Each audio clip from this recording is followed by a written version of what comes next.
I'm gonna open up this journal with a bit of a laugh to myself, but I really don't know which one to pick. So I'm just going to go ahead and go through each one by one. I'm gonna start with here are a few ways to express the same idea with different tones, so you can choose the one that feels right to you. Soft and open. Okay. This is genuine, but I'm not sure which one to pick, so I'm gonna go through each one. By the way, if anyone ever feels like I might be a good fit for something you're working on, feel free to reach out. No pressure at all. Creative and curious. Ahem. If anything I talk about sparks an idea or makes you think I'd be a good fit for a project, I'm open to hearing from you. Professional but warm. If you think my skills or the way I express myself might be useful for something you're creating, you're welcome to contact me. Personal but safe. I'm trying to open myself up to more connection and creative possibilities. If you ever feel like I'd fit something you're doing, I'd appreciate hearing from you.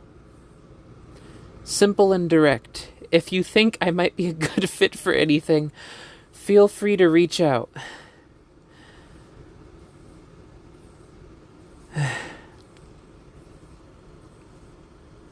And I mean that. If anyone listening, you know, I'm open to being a part of something.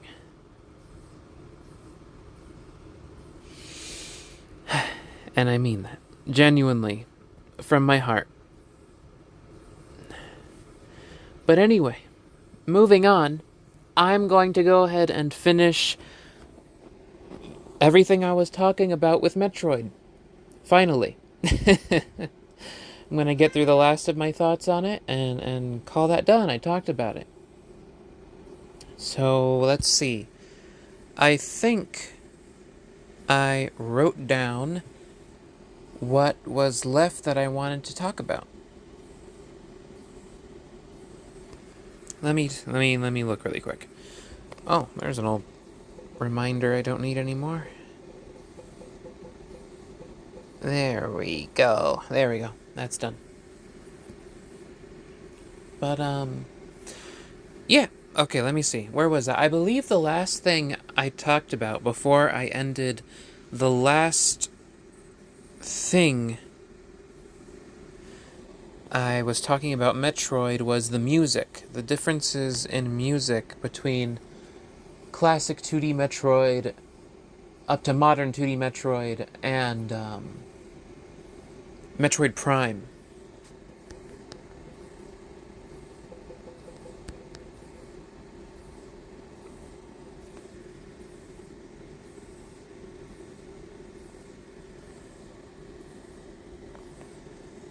Let's see. Looking up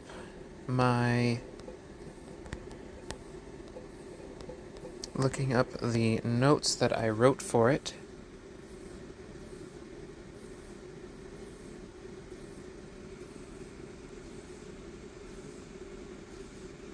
Oh yeah, I also wanted to talk about how cool Castor Dane is, but that won't be until I get to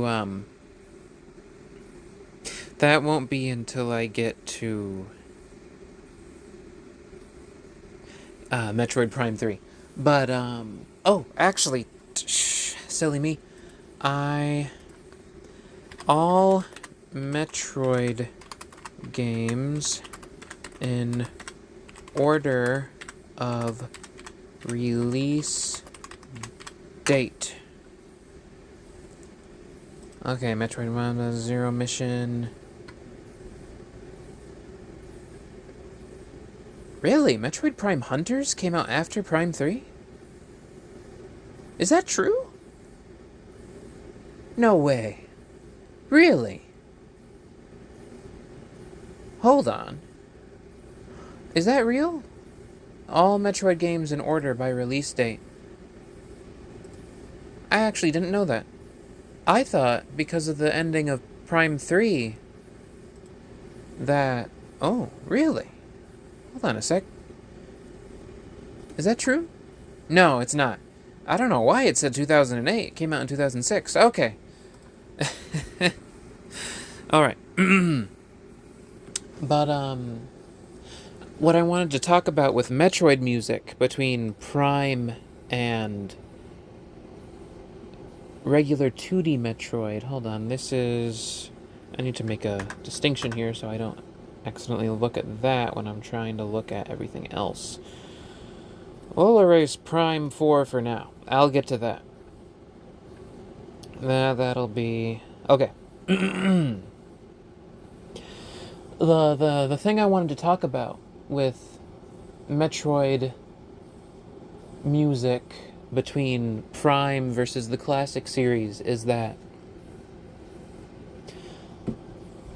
in the 2D Metroids, and I think I may have mentioned this when I was talking about like Brinstar Depths, and I sang the I went through that, but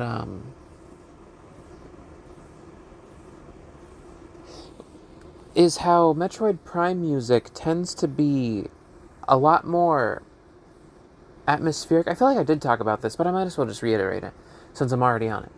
But Metroid Prime music tends to be a lot more experimental and a lot more atmospheric compared to regular Metroid music. Or 2D Metroid music, rather. In 2D Metroid, you've got a lot more distinct melodies, you've got a lot more distinct production, things are much clearer, things are more, I would say a lot more simple and concise. Whereas when you get to Metroid Prime, you have the choirs, a lot of choir synths, and you have a lot of sounds almost being drowned out. You have a lot of experimental type compositions and noises, and you've got a lot more just sound inside of the music, where there's a lot more almost noise. Instruments are almost being drowned out by like other sounds, and there's a ton of stuff that you just have to you have to listen to the track multiple times before you even realize that there's a specific like a pattern in the background that you couldn't even hear before. And a lot more of Prime's music is unstructured, just moments where it'll suddenly lose form and just become sound, or just like you're not quite sure what's happening. And another thing between the two is that 2D Metroid music tends to feel a lot more sequenced than Prime music does. In Prime music, a lot of the time, when I listen to it at least, it feels like to me that I'm hearing the composer like reaching across the keyboard to press a note or a key. It's way less polished and refined. It's like I can hear Kenji Yamamoto messing with his synthesizer and MIDI settings, and it's almost like a live performance, like you're listening to a live performance, but it's been recorded and put into the game. But you can hear a lot more of just like he laid down a pattern, and then he started fiddling with keys and notes and sounds and layering them and trying to get a soundscape out of it. It kind of reminds me of like Flash Gordon and that soundtrack, that movie. It has that feeling of just, or like when a progressive rock band would get hired to make a movie score, like Keith Emerson or Goblin, when they would work on like soundtracks for movies. It has that feeling of it's like you can feel the guy sitting in the studio just coming up with how to get the scene and compose it, and Metroid Prime music kind of, for me, it really toes the line of sounding goofy and just sounding really cool. For me, when I first heard Metroid Prime's music, it really had to grow on me after a while, because it's so raw, if that makes sense. Like, it's almost like too straightforward in some ways, but that's kind of the appeal of it. It's like when you fight the Parasite Queen, the music that plays is like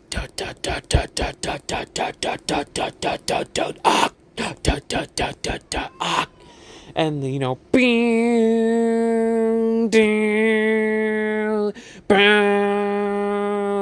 and it's just like chords, the most like really off-putting chords, and then you have the percussion and the instrument going don't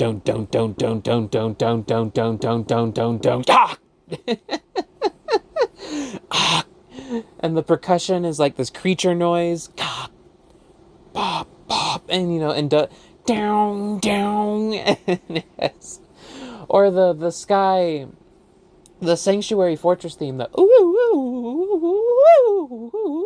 ooh, you know, in one ear, and in the other ear you have the bow bow bow bow bow bow bow bow bow bow bow bam bam bow bow bam bam bow bow, and the you know the oh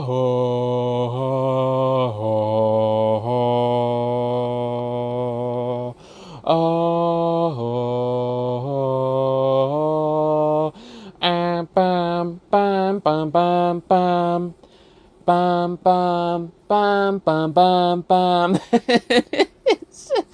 The synth choirs are almost like slightly out of time, because the instrument has like a slight delay. When you press the key, it takes a second for it to swell and build up to the full, and he didn't adjust the setting or like cut that part, so you can hear the timing is like slightly off on the choir synths, and it has that feeling of like he didn't go back to like perfect it, but the timing is like slightly off on a few of the instruments, but it just adds to it, that performance feeling.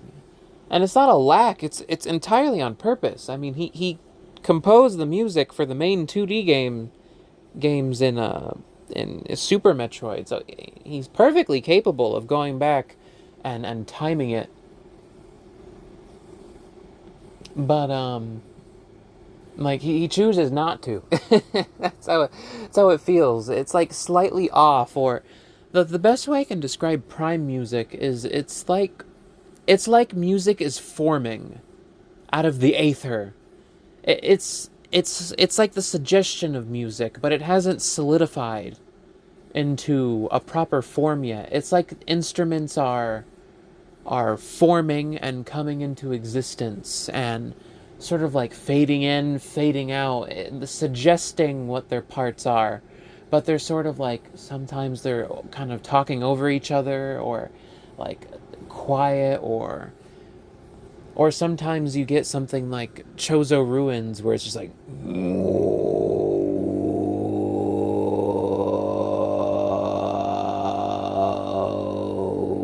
and you just got that dark choir, and then it becomes the, you know, and you get those,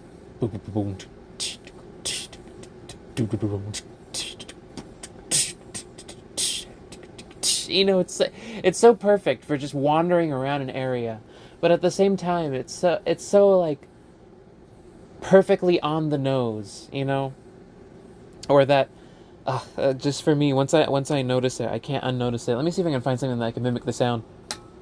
No.